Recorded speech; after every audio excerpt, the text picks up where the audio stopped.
Well, hi, I'm Cody Sandall, pastor at the First Presbyterian Church of Littleton, and I am a certified card-carrying nerd. And part of my nerddom is that I like comic books and graphic novels, and one comic book in particular introduced Bizarro World. This is a place where everything is kind of the opposite of our expectations, where Batman wears not a utility belt, but a futility belt.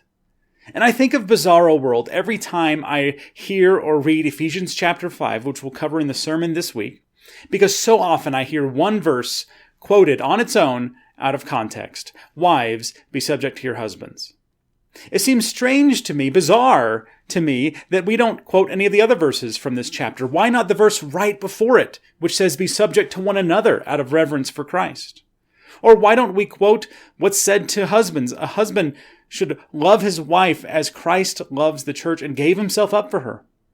Or why don't we quote the summary that Paul already wrote, the very end of this chapter, which says a husband should love his wife and a wife should respect her husband? Why don't we quote that? And so if you've heard this one verse out of context used to say that a wife should be bossed around by her husband, if you've heard this verse used to justify abuse or sexism, or maybe you've heard that Paul himself was sexist. If so, I invite you to come to church, First Pres Littleton on Sunday, 8:30 or 10:30 a.m., and we'll try to set the record straight. We'll try to take this verse out of Bizarro World and make some actual sense of it. I hope to see you on Sunday.